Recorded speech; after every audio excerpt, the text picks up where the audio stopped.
Você já ouviu falar em erisipela? Já ouviu esse nome? Bom, milhares de pessoas no mundo sofrem com erisipela. Ela é uma infecção, é uma doença que acomete na perna, que causa um vermelhidão acompanhado de dor, febre e mal-estar. Ela não é uma inflamação, ela não é uma alergia, não é uma picada de inseto, é uma doença, é uma infecção potencialmente grave que, se você não se atentar, isso pode levar você até um risco de vida. Então a erisipela não é brincadeira, a erisipela é uma doença séria, é uma doença grave. Por que eu estou trazendo esse vídeo até aqui? Ela é muito comum e muitas das vezes as pessoas não sabem que estão diante de um quadro de erisipela. E hoje aqui eu vou contar tudo isso para você, o que é, como é, por que acontece, o que eu devo saber, quem que eu devo procurar e quando eu devo desconfiar de que eu tenho erisipela ou não, tá? Primeira coisa, o que é erisipela? Erisipela é uma infecção da pele que acontece especialmente na perna, mas pode ocorrer em alguns outros locais, mas ela é uma infecção superficial da pele que pode se tornar profunda, tá? A causa mais comum é uma bactéria que se chama Streptococcus. E essa bactéria, ela entra por alguma fragilidade no pé.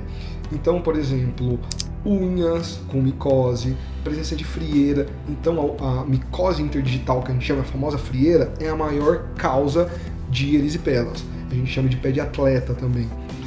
Frieira é uma causa importante, machucados, arranhaduras, tudo isso é uma porta de entrada onde a bactéria entra por ali. E aí o que essa bactéria causa? Ela vai se multiplicando e aí ela vai causar na pessoa que tem erisipela. O que a pessoa que tem erisipela sente?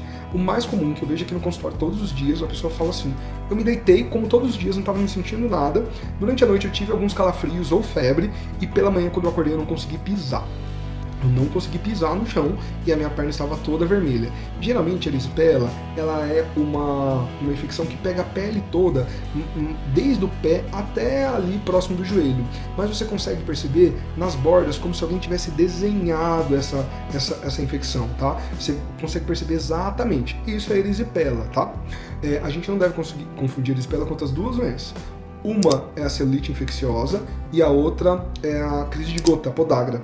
Como é que eu sei se é erisipela ou celulite infecciosa? Celulite infecciosa é igual espinha. Então ele é redondo, uma bola bem vermelha com um pontinho ali no meio. Ele não pega a perna toda. E a gota, a crise de gota, ela fica geralmente na articulação que ela pegou. Geralmente ali perto do hálux, né, que é o dedão. Diferente da erisipela que pega a perna toda. Bom, quem que tem erisipela? Por que as pessoas pegam erisipela?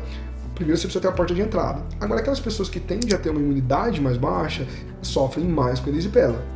Então a gente está falando de idosos, a gente está falando de diabético, a gente está falando daquelas pessoas que têm várias doenças, a gente está falando de pessoas que já tiveram erisipela anteriormente, pessoas que fazem imunossupressão, por exemplo, quem transplanta o rim, quem faz hemodiálise. Todas as pessoas elas são mais sensíveis e mais predispostas a ter uma erisipela.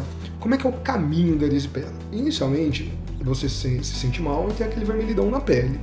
Se você não entra com antibióticos, se você não começa o tratamento adequado, aquele vermelhidão vai aumentando, o seu membro vai inchando com muita dor, associado a febres, e o não tratamento pode levar tanto à formação de abscessos, pus ali dentro da perna mais profundo, como pode também fazer com que essa infecção caia na sua corrente sanguínea e você tenha uma infecção generalizada. Então o grande problema nosso da erisipela é isso. Você precisa diagnosticar rápido e tratar rápido, para evitar uma infecção generalizada, para evitar que você tenha que passar por procedimentos cirúrgicos. Existe um tipo de erisipela, que é a erisipela bolhosa, ela forma bolhas além da infecção e muitas das vezes o tratamento precisa passar por cirurgia e internação hospitalar.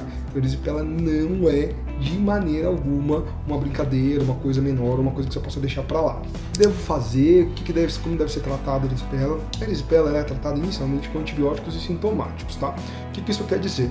Uma vez que surgiu esse vermelhidão na sua perna, associado ou não a frios e calafrios ou febre, você deve procurar um médico. Esse médico, observando e identificando que se trata de uma erisipela, ele vai te prescrever antibióticos e medicamentos adequados para que você possa fazer um tratamento correto para prevenir as complicações da sua erisipela e para diminuir o processo infeccioso. Isso inclui antibióticos, medicamentos sintomáticos, elevação da perna, entre uma série de outras coisas. Alguns casos exigem inclusive internação e medicação na veia, tá? Quem vai definir isso é um médico, tá bom? Não é você. O que eu não devo fazer se eu achar que eu estou com uma erisipela? Primeiro, achar que vai passar sozinho, não vai acontecer. Achar que foi uma picada de inseto ou uma alergia, não é. achar que eu posso tomar um remédio do vizinho, porque o vizinho já tomou e deu certo. Não pode, sua medicação tem que ser específica para você. Antibiótico sem orientação médica não adianta nada. Fazer terapias locais, com chá, em plastro, pomadas, não vai resolver. Então você precisa de orientação médica. Não tente resolver esse problema sozinho, tá? O tratamento dura em média 7 a 10 dias com antibiótico, que pode ser via oral ou pode ser na veia, tá?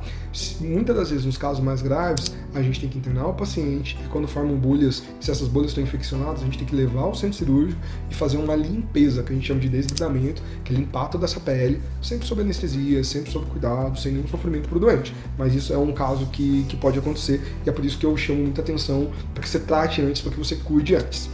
Perfeito, eu tive erisipela, o que eu faço, o que eu devo fazer? Primeiro você deve estar acompanhado por um médico.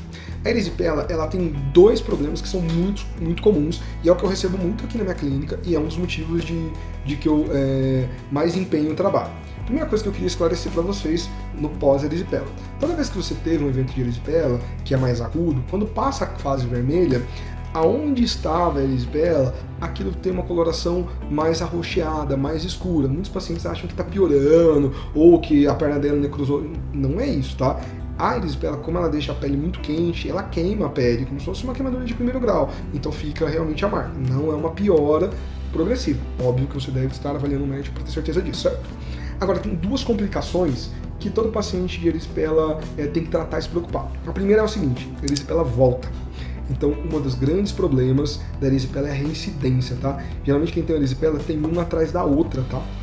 E essa erisipela, ela muda a proteção da sua perna fica mais sensível e mais fácil de contrair outras infecções. Então a erisipela volta. Então isso é uma coisa que a gente tem que estar muito atento. A erisipela volta e volta mesmo. Segunda coisa que a gente precisa estar atento, precisa prestar atenção. Além da erisipela voltar, ela toda vez que ela vem, ela deixa um inchaço residual na sua perna, que a gente chama de linfedema, tá? Então existe um linfedema pós-erisipela. Quando você tem erisipela, depois que a erisipela melhora, você fica com um inchaço residual na perna. E muitas das vezes esse inchaço é definitivo e cumulativo. Ou seja, se eu tive uma erisipela, eu tenho uma quantidade de inchaço. Na segunda erisipela, minha perna já vai ficar mais inchada do que na primeira, e na terceira e na quarta. E quanto mais erisipelas você tiver, pior vai ser para você, tá? Então, uma coisa que a gente tem que entender é que cuidar da erisipela, além de na fase aguda, é importante para prevenir que você tenha pioras graves e até evoluir para óbito, né, se for um desfecho muito grave, mas depois que a erisipela está resolvida, você tem que cuidar do segundo problema, que é o quê? Reincidência, uma erisipela atrás da outra, e também o linfedema, que é o inchaço crônico na perna, que não melhora muitas das vezes com nada, tá? A gente tem muita dificuldade de tratar linfedema, é uma doença bem difícil de tratar. Embora tenha tratamento, tenha possibilidades, mas a resposta não é tão simples quanto parece. O que eu recomendo para vocês? Teve a erisipela, mesmo que ele já está curado, já está tratado, procura um angiologista, um cirurgião vascular, para que ele faça a prevenção de novos eventos de erisipela e para que ele trate o seu linfedema, para que a sua perna não vá aumentando de tamanho consequentemente. A gente trata com meias elásticas, venotônicos, alguns modelos de drenagem linfática com terapia linfomiocinética complexa e o tratamento da prevenção das reincidivas da erisipela, habitualmente é com penicilina bezatina, a famosa benzetacil, né? Que muita gente diz que é alérgico, mas a maioria só tem medo. A gente tem outras opções, claro, para as pessoas que têm alergia, mas a gente precisa fazer uma profilaxia adequada para essa doença não se tornar um caos e uma rotina na nossa vida. Se você gostou desse conteúdo, se você conhece alguém que tem erisipela, se você amanheceu com a perna vermelha, se você tem essa perna vermelha, por favor, compartilhe esse vídeo, não deixe de passar para todo mundo, salva aqui, ativa o sininho, incentiva a gente a continuar, porque a gente está trazendo informação que pode salvar a sua vida, tá? E a vida de quem você ama. Muito obrigado.